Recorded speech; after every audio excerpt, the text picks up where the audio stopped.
Hello everyone, welcome to Sanskrit जिज्ञासा। मित्रों, इससे पहले वाली वीडियोस में हमने रस अलंकार और रीति संप्रदाय का परीक्षा की दृष्टि से अध्ययन किया था। यदि आपने वह वीडियो नहीं देखी है तो लिंक डिस्क्रिप्शन में है, आप उसे ज़रूर देखें। आज की इस वीडियो में हम परीक्षा की दृष्टि से ध्वनि संप्रदाय का अध्ययन करेंगे, जो कि हमारी विभिन्न परीक्षाएं जैसे यूजीसी नेट, जेआरएफ, टीजीटी इत्यादि के लिए महत्वपूर्ण रहने वाली है। इसलिए आप वीडियो के साथ लास्ट तक बने रहें। तो चलिए वीडियो को शुरू करते हैं। विद्यारम्भं करिष्यामि सिद्धिर्भवतु मे सदा। ध्वनि को स्वतंत्र संप्रदाय के रूप में प्रस्तुत करने वाले प्रतिष्ठापक आचार्य आनंदवर्धन है, जिनका समयकाल 940 से लेकर 1070 ईसा के मध्य रहा है, जो मूलतः कश्मीर के निवासी थे और उनके पिता का नाम नोण था। प्राचीन काल में जो विद्वत जन होते थे, उन्हें राजा महाराजा जो लोग होते थे वह अपने राज्य में या सभा में आश्रय दिया करते थे। तो इन्हें जो आश्रय दिया था उनका नाम था अवंती वर्मा। और इनकी यानी कि आनंदवर्धन की बहुत सारी उपाधियां प्रचलित है, जिनमें से राजा नक, सहृदय शिरोमणि और ध्वनि प्रतिष्ठापकाचार्य प्रसिद्ध है। और जो यह संप्रदाय है, इसका प्रतिपादक जो ग्रंथ है उसका नाम है ध्वन्यालोक, जिसके रचयिता आनंदवर्धन है और जिसका विभाजन हुआ है उद्योत में। तो इसमें उद्योतों की संख्या कितनी है? 4, जिसके पहले उद्योत में जो ध्वनि विरोधी आचार्य हैं जैसे कि भट्ट नायक है, कुंतक है, महिम भट्ट है, उनके सिद्धांतों का खंडन इसके पहले उद्योत में किया गया है। ध्वनि की स्थापना या ध्वनि का स्वरूप कैसा है, इसके पहले उद्योत में इसके बारे में चर्चा की गई है। और इसके दूसरे उद्योत में जो ध्वनि के भेद है जैसे कि विवक्षित वाच्य ध्वनि या अविवक्षितान्य पर वाच्य ध्वनि इत्यादि का भेद क्या है या उपभेद क्या है, उसके बारे में चर्चा की गई है। और इसके तीसरे उद्योत में ध्वनि या ध्वनि गुणीभूत व्यंग्य का प्रयोग कैसे किया जाता है, उसके बारे में चर्चा की गई है। और इसकी कुछ प्रसिद्ध टीकाएं हैं। टीका किसे कहा जाता है? जो कोई भी ग्रंथ विशेष होता है उसके बाद उसका व्याख्यान जिस ग्रंथ में किया जाता है या जिसमें उसका जो विषय है उसको खुल के बताया जाए, वह क्या है? टीका होती है। तो इसकी जो टीकाएं हैं वो किस किस की है? वह अभिनव गुप्त पाद की है। कौन कौन सी? सहृदयालोक लोचन, काव्यालोचन और ध्वन्यालोक लोचन करके यह 3 टीकाएं हैं। किस पर? ध्वन्यालोक पर। ध्वन्यालोक के भेद। तो ध्वन्यालोक को कैसे लिखा गया है? तो पहले उसमें कारिका लिखी गई है। मूल कारिका जो होती है, जैसे कि आपने सांख्य कारिका पढ़ी होगी, उसमें दुख त्रयाभिजिज्ञासा तद्विघात के हेतु इत्यादि कारिका है। और उसके बाद उसका क्या सटीक अर्थ है वह भी इसमें बताया गया है, किसमें? ध्वन्यालोक में। और यह बताने के बाद उसका क्या दृष्टांत रहने वाला है, उसका प्रयोग किसमें, किस काव्य की विधा में घटित हो रहा है, उसमें उसका भी इसमें प्रयोग दिखाया गया है। यानी कि पहले कारिका है, उसके बाद वृत्ति है और उसके बाद उसका उदाहरण इसमें दिया गया है। और जो ध्वनि संप्रदाय का मूल प्रेरणा स्रोत रहा है उसका नाम है स्फोटवाद। तो स्फोटवाद यानी कि इसके जो प्रवर्तक थे वह उनका नाम था स्फोटायन ऋषि। उसके बाद इसका जो वर्णन है वह पाणिनि दर्शन पतंजलि महाभाष्य में भी जमकर मिलता है। परंतु इसका जो मुख्य पालन पोषण ग्रंथ जिस ग्रंथ में हुआ या किसने आचार्य ने किया, उनका नाम था भर्तृहरि। भर्तृहरि ने वाक्यपदीयम में इसका मुख्य रूप से इसका पालन पोषण किया है। तो स्फोटवाद का अर्थ होता है जिसके द्वारा अर्थ का प्रस्फुटन हो, वह क्या है? स्फोट है। मान लीजिए जब भी हम कोई शब्द बोलते हैं, जैसे गौ शब्द है, तो गौ शब्द में 2 ध्वनियाँ या 2 वर्ण हैं, ग और औ करके 2 वर्ण यहाँ पर हमारे सामने प्रस्तुत हुआ है। तो यहाँ पर अलग अलग ध्वनियों की जो है उससे अर्थ का ग्रहण नहीं होता, परंतु वह मिलकर अर्थ का ग्रहण करवाते हैं। वही क्या है? स्फोटवाद है। जैसे कि ग और औ मिलकर किसका बोध नहीं करवाते? अर्थ का बोध नहीं करवाते। गौ पूरा शब्द जो है वह हमारे मस्तिष्क में प्रादुर्भाव होकर गाय की आकृति, कैसी जो गाय की आकृति है, उसके पैर है, वह सब हमारे जो मस्तिष्क में प्रतिमान रूप से चल पड़ता है। आगे हैं काव्य के भेद। तो जो ध्वन्यालोक है उसमें काव्य के 3 प्रकार के भेद बतलाए गए हैं। कौन कौन से? ध्वनि काव्य, गुणीभूत व्यंग काव्य और तीसरा है चित्र काव्य करके इन्होंने 3 प्रकार के काव्य इसमें वर्णित किए हैं। और काव्य में अर्थ यानी कि काव्य में अर्थ का ग्रहण कैसे होता है, तो इन्होंने वह भी 2 प्रकार से बताया, जो कि मुख्यतः हमने 3 प्रकार का पढ़ा होगा आपने। इसमें वाच्यार्थ, जो कि आगे जब हम इसके भेद पढ़ेंगे तो वाच्यार्थ, लक्ष्यार्थ और प्रतीयमान या व्यंजनार्थ का हमारे सामने बार बार प्रादुर्भाव होगा। तो चलिए इन्हें समझ लेते हैं। तो वाच्यार्थ क्या है? तो इसका जो मूल रूप से परिभाषा दी है, मम्मट ने दी है क्या, साक्षात संकेतितम युअर्थमभिधत्ते सहवाचकः, यानी कि जो शब्द साक्षात संकेतित अर्थ को बतलाता है वह क्या है, वाचक है।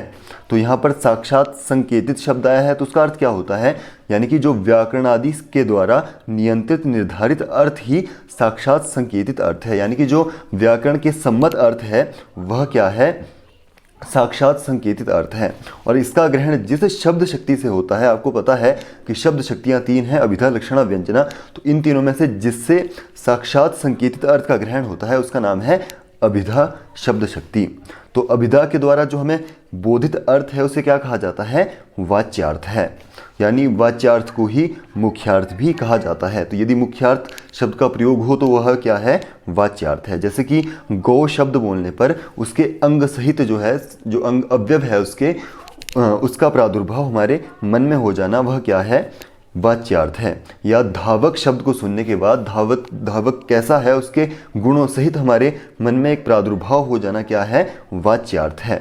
तो इसे मुख्यार्थ भी कहा जाता है, किसको, वाच्यार्थ को। एक और है जिसे लक्ष्यार्थ कहते हैं। तो लक्ष्यार्थ क्या है, यानी कि जब मुख्यार्थ का बाद हो जाता है, क्यों होता है मुख्यार्थ, यानी जो वाच्यार्थ हमने बताया उसका बाद क्यों होता है, क्योंकि किसी प्रसिद्धि के कारण, या तो रूढ़ी रही होगी, रूढ़ी के कारण हुआ होगा, या किसी प्रसिद्धि के कारण उसका बाद हो जाता है, अथवा किसी विशेष को सूचित करने के लिए मुख्यार्थ से संबद्ध अर्थ जिस शब्द शक्ति से बतलाया जाए वह क्या है, लक्षणा शब्द शक्ति है।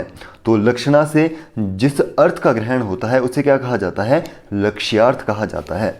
जैसे कि हम जब गांव में जा रहे होते हैं गेहूं लेकर चक्की के पास, तो उसके दौरान जब हमें कोई रास्ते में मिलता है तो पूछता है भाई कहाँ जा रहे हो, हम कह देते हैं कि हम आटा पिसाने जा रहे हैं। और जबकि हम पिसाने, आटा तो पिसा हुआ रूप है, जबकि उसका पूर्ववर्ती रूप क्या है, गेहूं, या जो भी गेहूं हो सकता है, कनक हो सकता है, तो वह उसका पूर्ववर्ती रूप है। हम नहीं बोलते, हम क्या बोलते हैं कि हम आटा पिसाने जा रहे हैं। तो उससे ही हमारे जो सामने वाला था उसने अर्थ ग्रहण कर लिया कि यह जौ या कुछ पिसाने जा रहा होगा, तो वह क्या है, लक्षणा है। या एक और है, इसका जो संस्कृत साहित्य में उदाहरण मिलता है, गंगायाम घोषः, यानी गंगा में घोष या गंगा में कुटिया। तो कह देते हैं कि गंगा में कुटिया इत्यादि शब्द हम प्रयोग करते हैं। तो यह कैसा शब्द है, गंगा में तो कुटिया बनाना लगभग असंभव ही है, तो गंगा के किनारे कुटिया, यह अर्थ हमने स्वयमेव ग्रहण कर लिया, वह क्या है, लक्ष्यार्थ है। तो लक्ष्यार्थ भी महत्वपूर्ण है, यह बहुत बार परीक्षाओं में पूछा जाता है, इसके भेद भी है। अगला है प्रतीयमान अर्थ, या इसे व्यंजनार्थ भी कहा जाता है, या इसे आक्षेपार्थ भी कहा जाता है। तो जब मुख्यार्थ और लक्ष्यार्थ दोनों ही विफल हो जाती है, और दोनों के विफल हो जाने पर जब हमारे सामने एक अभिष्ट रूप प्रस्तुत होता है तो वह क्या है, वह होता है प्रतीयमान अर्थ। या किस शब्द शक्ति से उसका ग्रहण होता है, तो व्यंजना शक्ति के द्वारा उसका ग्रहण होता है, और जिसके प्रत्यक्ष होने का जो आक्षेप अर्थ है, या जिसके प्रत्यक्ष होने पर जो अर्थ हमें ग्रहण होता है उसे कहा जाता है प्रतीयमान अर्थ या व्यंजनार्थ, या उसे हम आक्षेपार्थ भी कहते हैं। तो प्रतीयमान अर्थ को आक्षेपार्थ, व्यंजनार्थ भी कहते हैं। और इसकी सिद्धि कब होती है, या यह हमारे सामने कब प्रस्तुत होता है, जब मुख्यार्थ और लक्ष्यार्थ दोनों ही विफल हो जाएं और दूसरा अभिष्ट रूप हमारे सामने प्रत्यक्ष हो। इसका ग्रहण होता है व्यंजना शब्द शक्ति से, और जो व्यंजना शब्द शक्ति से अर्थ ग्रहण होता है उसे प्रतीयमान अर्थ कहा जाता है, या आक्षेपार्थ कहा जाता है, या व्यंजनार्थ भी उसे कहते हैं। जैसे कि सशंख चक्र हरि, यानी कि सशंख चक्र हरि है, तो यहाँ पर हमने खुद ही अर्थ ले लिया कि सशंख चक्र सहित हरि, यानी सशंख चक्र तो उसके अवयव हैं, उसके विभिन्न अवयव हैं, उसके हाथों में रहने वाले विभिन्न रूप हैं, परंतु शब्द क्या है, सशंख चक्र हरि। तो सशंख चक्र किसका विशेषण है, हरि का विशेषण है। तो इससे हमने खुद ही अर्थ ग्रहण कर लिया कि सशंख चक्र सहित हरि। तो जो हमारे ग्रंथकार हैं, ध्वन्यालोक के आचार्य आनंदवर्धन हैं, उन्होंने क्या बोलते हैं, ध्वनि को काव्य की आत्मा के रूप में प्रस्तुत किया है। और उसमें भी किसको किया है, तो प्रतीयमान को ही ग्रंथकार ने ध्वनि काव्य की आत्मा है इस रूप में प्रस्फुटित किया है, प्रस्तुत किया है। यानी कि उन्होंने वाच्यार्थ से अधिक महत्वपूर्ण प्रतीयमान अर्थ को रखा है। तो प्रतीयमान अर्थ की महत्ता ध्वन्यालोक में सबसे ज़्यादा मानी जाती है वाच्यार्थ को छोड़कर। तो चलिए आगे देखते हैं ध्वनि शब्द का अर्थ। तो ध्वनि शब्द की व्युत्पत्ति ध्वन धातु से किन प्रत्यय के योग में होती है, जिसका अर्थ ध्वन्यालोक के टीकाकार अभिनव गुप्तपाद ने 5 अर्थों में किया है। पहला है व्यंजक शब्द, दूसरा व्यंजकार्थ, तीसरा व्यंग्यार्थ, चौथा व्यंजनाशक्ति और 5वां व्यंग्य प्रधान काव्य। तो चलिए पहले की ओर बढ़ते हैं। व्यंजक शब्द जिसका अर्थ इन्होंने दिया है उसका अन्वय होता है ध्वनि ही यह सह व्यंजक शब्द ध्वनि, यानी जो ध्वनित करे वह व्यंजक शब्द को वह क्या है, ध्वनि है। दूसरा व्यंजकार्थ है ध्वनति ध्वनयति वह यह सह व्यंजको अर्थः ध्वनि, यानी कि वह व्यंजक अर्थ जो ध्वनित करे या कराए वह क्या है, ध्वनि है। तीसरा दिया इन्होंने व्यंग्यार्थ ध्वन्यते अनेन इति ध्वन्यते इति ध्वनि, यानी कि जो वस्तु अलंकार और रस जिसे ध्वनित करवाता हो या कराए वह क्या है, ध्वनि है। यह कैसा अर्थ है, व्यंग्यार्थ है। अगला है व्यंजना शक्ति। तो इसका अर्थ है ध्वन्यते अनेन इति ध्वनि, यानी कि वह व्यंजना शब्द शक्ति जिसके द्वारा ध्वनित किया जाए वह क्या है, ध्वनि है। अगला है व्यंग्य प्रधान काव्य। ये इसका प्रमुख अर्थ है ध्वन्यतेस्मिन् इति ध्वनि, यानी कि वह काव्य जिसमें वस्तु अलंकार और रस ध्वनित होते हों वह क्या है, ध्वनि है। तो यह 5 अर्थ दिए हैं इन्होंने व्यंजक शब्द, व्यंजकार्थ, व्यंग्यार्थ, व्यंजनाशक्ति और व्यंग्य प्रधान काव्य के रूप में। अगला अर्थ यदि स्फोट के अर्थ में इसका अर्थ क्या निकलता है, स्फोट के विषय में ध्वनति स्फोट व्यनक्ति इति ध्वनि, यानी कि जिसमें अर्थ फूटता है वह क्या है, ध्वनि है। स्फोट का अर्थ होता है स्फुटयति या स्फुटति अर्थो अस्मादिति स्फोटः। तो जो हमारे ग्रंथकार हैं ध्वन्यालोककार हमारे आनंदवर्धन हैं, उन्होंने मंगलाचरण में प्रयोजन स्पष्ट किया है कि क्यों मैं ध्वनि की व्याख्या कर रहा हूँ और क्या मेरा कारण है इसके पीछे या क्या प्रयोजन मेरा छिपा है। तो इन्होंने दिया है काव्यस्यात्मा ध्वनिरिति बुधैर यह समाम्नात पूर्वस तस्याभावं जगतुरपरे भक्तमाहुस्तमन्ये केचिद्वाचां स्थितिमविषये तत्त्वमुचुस्तदीयं तेन ब्रूमः सहृदयमनः प्रीतये तत्स्वरूपम्। यानी कि तो पहले तो इन्होंने जो प्रतीयमान अर्थ ध्वनि है उसको काव्य की आत्मा के रूप में ध्वनि प्रस्तुत किया, यानी कि ध्वनि को उन्होंने काव्य की आत्मा माना है। कैसी ध्वनि को, जो कैसी हो, प्रतीयमान अर्थ ध्वनि हो, उसको काव्य की आत्मा के रूप में प्रस्तुत किया है। और रीति इति बुधई ही यह समाम्नात पूर्वः, यानी कि जो हमारे विद्वान लोग हुए हैं उन्होंने ध्वनि की इससे पहले भी व्याख्या की है, उसे संग्रहित किया है। समाम्नात यानी कि इकट्ठा करने के अर्थ में या संग्रह के अर्थ में होता है, जैसे कि आपने निरुक्त में भी पढ़ा होगा समाम्नाय समाम्नातः स व्याख्यातव्यः, यानी कि इसका पहली पंक्ति का अर्थ निकलता है कि काव्य के आधारभूत जिस तत्व को विद्वान लोग ध्वनि नाम से कहते हैं। आगे कहते हैं तस्याभावं जगदुरपरे भक्तमाहुस्तमन्ये। तो इन्होंने जो ध्वनि के विरोधी सिद्धांत हैं जैसे कि भट्ट नायक है, कुंतक है, उन्होंने ध्वनि विरोधी सिद्धांतों का प्रतिपादन किया है। तो उनके बारे में इन्होंने बताया है कि तस्याभावम, कि कुछ विद्वान उस ध्वनि का अभाव मानते हैं और कुछ लोग उसे भोक्त या भक्त गौण लक्षणागम्य कहते हैं। तो आगे कहते हैं केचिद वाचाम स्थितिम विषये तत्त्वमुचुस्तदीयम, यानी कि और कुछ लोग उस रहस्यवाणी को अविषय, अवर्णीय, अनिर्वचनीय बतलाते हैं कि वह ध्वनि क्या है, अवर्णीय है, उसे वर्णन करना या उसका निर्वचन करना संभव नहीं है, ऐसा मानते हैं। तो क्यों इन्होंने अब अपना प्रयोजन स्पष्ट कर रहे हैं कि इन सभी को जो है विपत्तियों को दूर करने के लिए तेन ब्रूमः सहृदयमनः प्रीतये तत्स्वरूपम, यानी कि अतएव ध्वनि के विषय में इन नाना विपत्तियों के होने के कारण उनका निराकरण कर ध्वनि स्थापना द्वारा सहृदय या सहृदयों काव्य मर्मज्ञ जनों की मन की प्रसन्नता हृदयाह्लाद के लिए हम इस ध्वनि के रूप में या इस ध्वनि के स्वरूप का निरूपण करते हैं। तो इन्होंने इस तरह अपना प्रयोजन स्पष्ट किया है। आगे इसकी कुछ परिभाषाएं हैं, विद्वानों ने अपने अपने मत में दी है। तो पहला है यत्रार्थः, ये ध्वन्यालोक में दी गई है, यत्रार्थः शब्दो वा तमर्थमुपसर्धनीकृतत् स्वार्थो व्यक्तः काव्य विशेषः स ध्वनिरीति सूरिभिः कथितः, यानी कि इसका अर्थ निकलता है कि जहाँ अर्थ स्वयं को अथवा शब्द अपने अर्थ वाच्यार्थ को गौण करके उसका अर्थ यानी कि प्रतीयमान अर्थ को प्रकाशित करता हो या व्यक्त करता हो, विद्वान लोग उस काव्य विशेष को ध्वनि कहते हैं या ध्वनि काव्य कहते हैं। अगला देखते हैं। अगला है यत्रार्थो वाच्य विशेषो शब्दो वा तमर्थम व्यक्तः सह काव्य विशेषः ध्वनिरिति। तो इसका अर्थ है, ध्वनिकार ने लिखा है कि विशिष्ट वाचक शब्द जब उस व्यंग्य अर्थ को प्रकट करते हैं उस काव्य विशेष को क्या कहते हैं?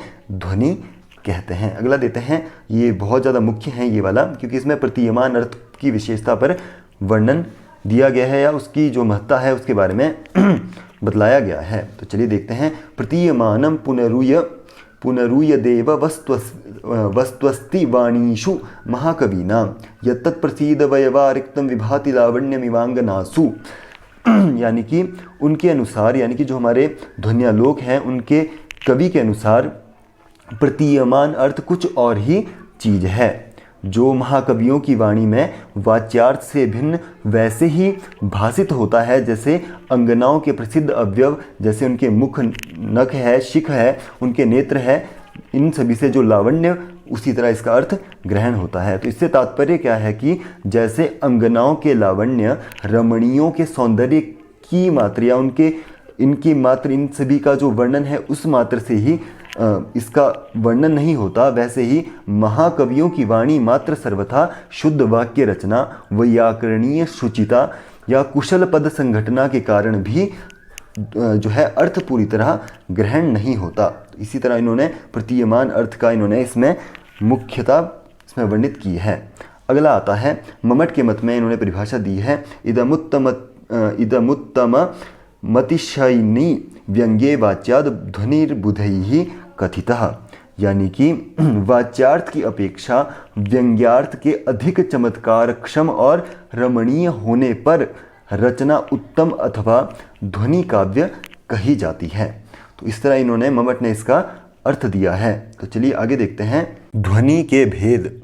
तो ध्वन्यालोक के दूसरे उद्योत में ध्वनि के भेद प्रभेद पर चर्चा की गई है। तो चलिए इस पर देखते हैं कौन कौन सी इसके भेद निकलते हैं, प्रभेद निकलते हैं। तो अस्ति ध्वनि सच विवक्षित वाच्यो विवक्षितान्य परश्चेति द्विविधा सामान्येन। यानी कि जो ध्वनि है वह सामान्य रूप से द्विविध है। कौन कौन सी? अविवक्षित वाच्य और विवक्षितान्य पर वाच्यश्चेति द्विविधा। तो पहला है अविवक्षित वाच्य ध्वनि, और जिसका ग्रहण हमें किससे होता है? व्यंग्यार्थ या प्रयोजनार्थ से जिसका अर्थ हमें ग्रहण होता है, या प्रतीयमान अर्थ से जिसका हमें अर्थ ग्रहण होता है। तो इसका अर्थ हमें लक्षणा शब्द शक्ति से ग्रहण होता है, इसीलिए इसे लक्षणा मूला, यानी कि लक्षणा है जिसके मूल में, इस तरह लक्षणा मूला शब्द शक्ति भी से कहा जाता है। कारण क्या है? क्योंकि लक्षणा शब्द शक्ति इसके मूल में है।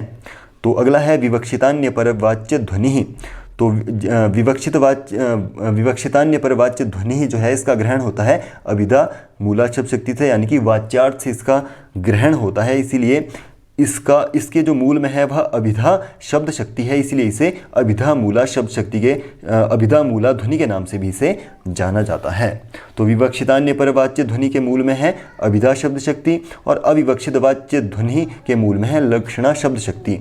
तो इसीलिए इन्हें लक्षणा मूला और अभिधा मूला भी कहा जाता है। तो चलिए देखते हैं पहला अविवक्षित वाच्य ध्वनि, जिसे लक्षणा मूला ध्वनि भी कहा जाता है। तो चलिए देखते हैं इसका अन्वय क्या है। वाच्य शब्देन स्वात्मा तेन अविवक्षितो अप्रधानीकृतः स्वात्मा येन इति अविवक्षित वाच्यो व्यंजको अर्थः।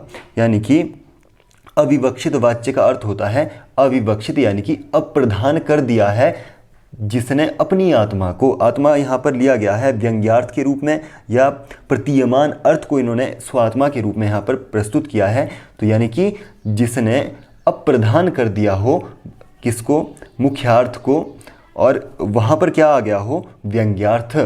यानी कि इसका पूरा इसका अर्थ समझे तो यानी कि जिसमें वाच्यार्थ की विवक्षा नहीं रहती, अर्थात वाच्यार्थ उसमें क्या रहता है? बाधित रहता है उसके द्वारा, यानी कि वाच्यार्थ के द्वारा, मुख्यार्थ के द्वारा जो है अर्थ की प्रतीति नहीं होती। तो मुख्यार्थ मैंने बताया था, जैसे कि मैं खाना खा रहा हूँ, तो इस तरह इस शब्द से जो है अविवक्षित वाच्य ध्वनि की प्रतीति नहीं होती। तो वह क्या है? अविवक्षित वाच्य ध्वनि है। जैसे कि गंगायाम घोषा, यानी कि जो मैंने पहले उदाहरण दिया था कि हम जा रहे होते हैं गेहूं लेकर चक्की के पास, तो हमें रास्ते में कोई मिलता है, हम बोल देते हैं कि कहाँ जा रहा है, हम बोल देते हैं कि आटा पिसाने जा रहा है, जबकि आटा तो उसका पीसा हुआ रूप है और वह समझ जाता है कि यह कुछ पदार्थ लेकर जा रहा होगा आटे के लिए, जैसे कि गेहूं है, जौ है इत्यादि जो है पीसने के लिए ले जा रहा होगा। तो वह कैसा अर्थ है? अविवक्षित वाच्य ध्वनि है या लक्षणामूला ध्वनि है। वैसे ही गंगायाम घोषः, यानी कि गंगा में कुटिया, तो गंगा में कुटिया नहीं है, तो इस अर्थ से हम समझ जाते हैं कि गंगा के किनारे कोई कुटिया रही होगी, तो वह क्या है? अविवक्षित वाच्य ध्वनि है। तो ध्वनि दो प्रकार की थी, विवक्षितान्य पर वाच्य ध्वनि और अविवक्षित वाच्य ध्वनि। तो जो अविवक्षित वाच्य ध्वनि है वह दो प्रकार की होती है, जिसके लिए इन्होंने भेद दिए हैं। अर्थांतरे संक्रमितम अत्यंतम व तिरस्कृतम अविवक्षित वाच्य ध्वनिर्वाच्यम द्विधामतम, यानी कि अर्थांतर संक्रमित और अत्यंत तिरस्कृत करके इसके दो भेद हो जाते हैं। अर्थांतर संक्रमित और अत्यंत तिरस्कृत करके इसके दो भेद हैं। तो चलिए पहला देखते हैं, अर्थांतर संक्रमित लक्षणामूला, तो जिसका अन्वय होता है वाच्यम क्वचिदनुपयुज्यमानत्वादर्पांतरे परिणतम, यानी कि जहाँ वाच्यार्थ दूसरे अर्थ में संक्रमित हो जाए, अर्थात जहाँ वाच्यार्थ बाधित होकर दूसरे अर्थ में परिवर्तित हो जाए। जैसे कि यहाँ पे लिखा है वाच्यार्थ, यानी कि जो मुख्यार्थ है वह क्या हो जाता है? बाधित हो जाता है। सीधा जो हमने कहा है, जैसे मैं कह रहा हूँ कि खाना खाऊंगा या खाना खा रहा हूँ, तो वह क्या है? वह ऐसा जो शब्द है, ऐसा जो अर्थ है उस श्लोक में, पद्य में बाधित हो जाए और अन्य अर्थ में वह क्या हो जाए? परिणत हो जाए। वहाँ पर कौन सी ध्वनि होती है? अर्थांतर संक्रमित अविवक्षित वाच्य ध्वनि या लक्षणामूला ध्वनि वहाँ पर हो जाती है। जैसे कि हिंदी की एक चौपाई है, प्रसिद्ध चौपाई है, उससे समझेंगे। तब ही सुख शोभा लहीं हृदय जब ही सराही, कमल कमल हैं तब ही जब रविकर सो विकसाई, यानी कि गुण की शोभा तभी है जब कोई अच्छे हृदय वाला उसकी सराहना करे, और कमल कमल तब ही है जब रविकर यानी कि सूर्य उसको विकसित करवाए। तो यहाँ पर आप देखेंगे कि कमल कमल है, तो यह यहाँ पर अर्थ ग्रहण नहीं हो रहा है कि कमल तो कमल ही है, तो यह अर्थ कैसा है? यह अर्थांतर संक्रमित अविवक्षित ध्वनि का शब्द है। तो इससे हमने स्वयं ही जान लिया कि कमल मकरंद यानी कि पुष्पों में विशेष तब ही है जब रविकर यानी कि सूर्य उसको विकसित करवाता है। यह अर्थ हमने यहाँ से खुद ही ले लिया, नहीं तो कमल कमल यहाँ पर पुनरुक्ति हो रही है या अतिशयोक्ति पर यहाँ पर देखने को मिल रही है। तो यहाँ पर अतिशयोक्ति और दोनों नहीं है, क्योंकि यहाँ पर व्यंग्यार्थ प्रस्तुत हुआ है जिसमें हमारा अर्थांतर संक्रमित लक्षणामूला ध्वनि होने के कारण यहाँ पर हमने एक अर्थ क्या लिया कि कमल मकरंद पुष्पों में विशेष तब ही है जब उसको रविकर यानी कि सूर्य उसको विकसित करवाए। तो चलिए अगला भेद देखते हैं, अत्यंत तिरस्कृत अविवक्षित वाच्य ध्वनि या लक्षणामूला ध्वनि। तो चलिए इसका देखते हैं कि इसका अन्वय क्या होता है। क्वचिदनुपपद्यमानतयात्यंतम तिरस्कृतम, यानी कि वाच्यार्थ का अत्यंत तिरस्कृत रहना, यानी कि जहाँ पर वाच्यार्थ जो है वह अत्यंत तिरस्कृत रहता है, उसको लगभग छोड़ ही दिया जाता है, यानी कि जो मुख्यार्थ है उसको वहाँ पर त्याग दिया जाता है। यह ध्वनि जो है पदगत और वाक्यगत भेदों से दोनों प्रकार से हो सकती है। जैसे कि उदाहरण के तौर पर उपकृतम बहुतत्र किमुच्यते सुजनता प्रथिता भविता परम विदधीदृशमेव सदा सखे सुखितमास्वततः शरदाम परम, कि हे मित्र आपने बहुत उपकार किया, इस विषय में क्या कहा जा सकता है? आपने बड़ा ही सौजन्य जो है हमें दर्शाया है। हे मित्र तुम सदा ही ऐसा ही करते रहो और 100 वर्ष तक सुख पर पूर्वक जो है जियो। तो यहाँ पर अर्थ कैसा आ रहा है हमारे पास? यहाँ वाच्यार्थ मुख्यार्थ नहीं आ रहा है, क्योंकि ये तिरस्कृत है।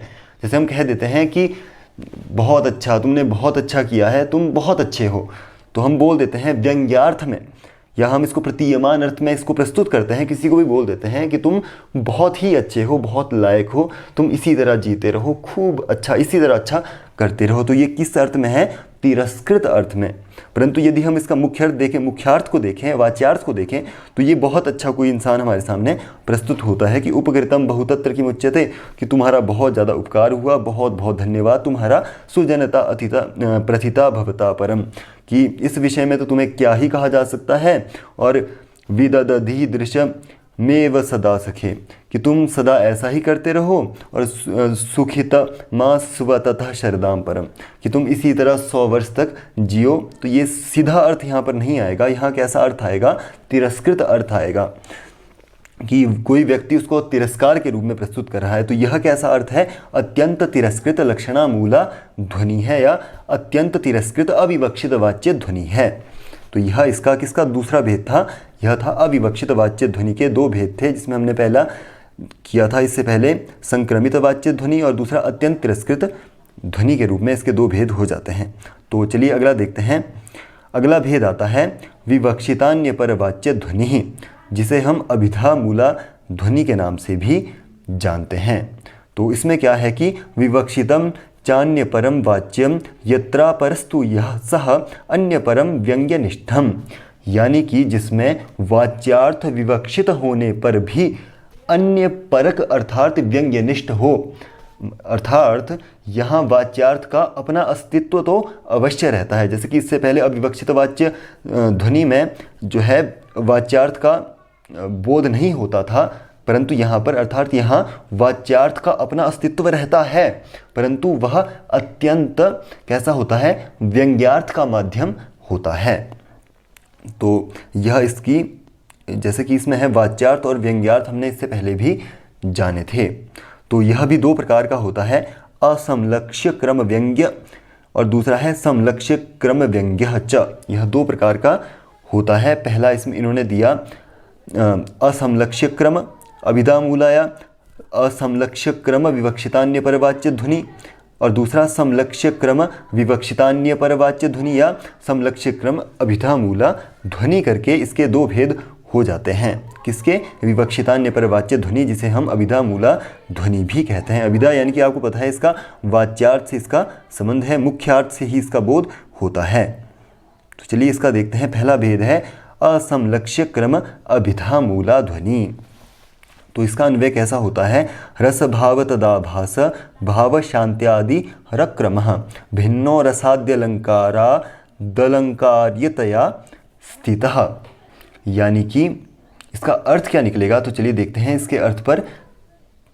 यानी कि जहाँ पर पूर्वापर का क्रम सम्यक तरह से लक्षित ना हो। तो पूर्वापर का क्रम क्या है कि वाच्यार्थ और व्यंग्यार्थ की प्रतीति का जो भाव होता है वह अत्यंत जो है स्वल्प रूप से होता है। कैसे होता है, शतपत्र न्याय। तो इसका पता किससे चलेगा, शतपत्र भेद न्याय। तो यह न्याय कैसा है, यानी कि जब हम कमल की 100 पंखुड़ियों को सुई के साथ एक साथ भेदेंगे तो यह पता नहीं चलता कि कब 50वीं भिद गई और कब 75वें नंबर की जो पंखुड़ी है उसमें छेद हो गया। तो वह कैसा है, वह असमलक्ष्य क्रम अभिधा मूला या असमलक्ष्य क्रम विवक्षितान्य पर वाच्य ध्वनि का यह भेद है। तो जैसे कि इसमें लिखा भी है, वाच्यार्थ और व्यंग्यार्थ की प्रतीति अत्यंत स्वल्प, यानी कि जो वाच्यार्थ और व्यंग्यार्थ की प्रतीति कैसी होती है, बहुत ज़्यादा स्वल्प होती है, पता नहीं चलता।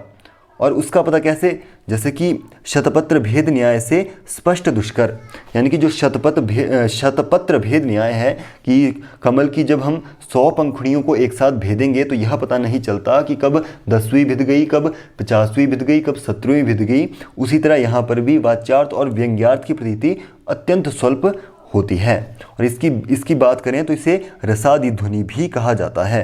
किसको, असमलक्ष्य क्रम अलक्ष्य क्रम विवक्षितान्य पर वाच्य ध्वनि को रसादि ध्वनि भी कहा जाता है। और इसलिए इसके भेद हो जाते हैं 8 प्रकार से। यह 8 प्रकार का हो जाता है। कैसे कैसे, भेद, रस, भाव, रसाभाव, भावभास, भावोदय, भाव शांति, भाव संधि और भाव शबलता करके यह 8 भेद में हो जाता है।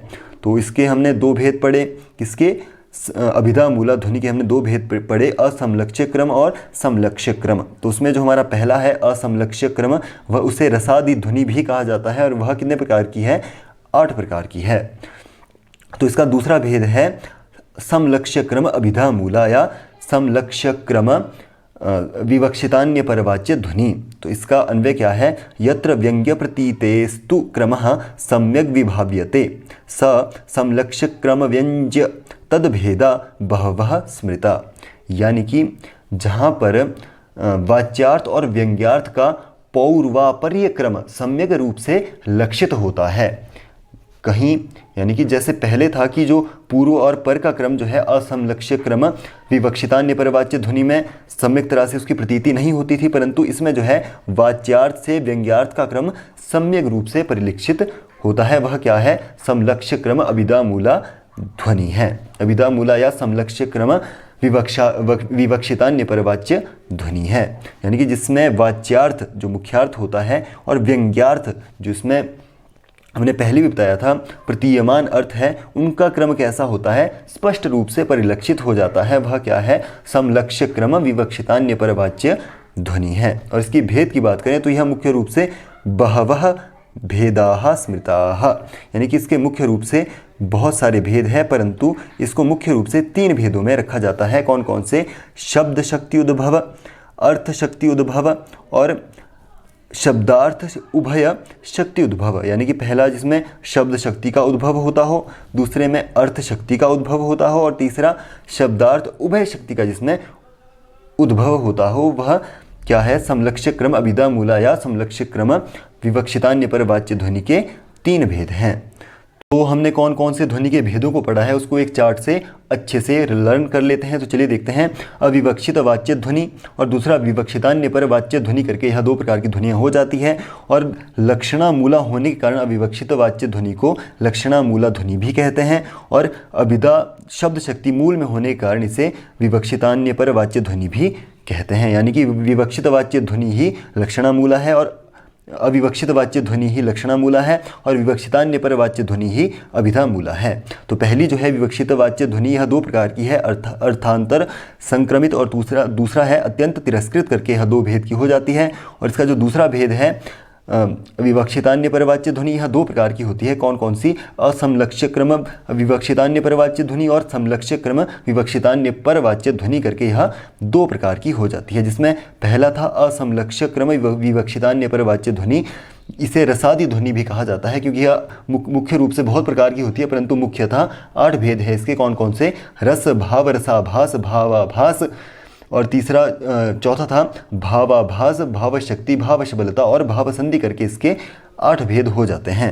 और दूसरा है समलक्ष्य क्रम जो 3 प्रकार का होता है। समलक्ष्य क्रम विवक्षितान्य परवाच्य ध्वनि 3 प्रकार की है। शब्द शक्ति उद्भव, अर्थ शक्ति उद्भव और शब्द अर्थ उभय शक्ति उद्भव करके यह 3 प्रकार का हो जाता है। जिसमें पहला है शब्द शक्ति उद्भव जो 2 प्रकार का है, वस्तु ध्वनि वस्तु से निकली हुई और दूसरा अलंकार ध्वनि, यह दूसरा भेद इसका आ जाता है। और जो समलक्ष्य क्रम अर्थ शक्ति उद्भव है यह 2 प्रकार का होता है। कौन कौन सा? स्वतः संभवी कवि प्रौढ़ोक्ति सिद्ध और दूसरा है कवि निबद्ध वकृत प्रौढ़ोक्ति सिद्ध करके यह 2 प्रकार का हो जाता है। और तीसरा है इसका शब्द अर्थ उभय शक्ति उद्भव करके। तो यह 3 प्रकार का समलक्ष्य क्रम विवक्षितान्य परवाच्य ध्वनि के भेद हैं। तो चलिए आगे देखते हैं। ध्वनि सिद्धांत विरोधी। तो ध्वनि सिद्धांत विरोधी आचार्यों के नाम हैं आचार्य भट्टनायक, कुंतक और महीम भट्ट करके यह 3 आचार्य हुए हैं जिन्होंने ध्वनि के विभिन्न सिद्धांतों का विरोध किया था।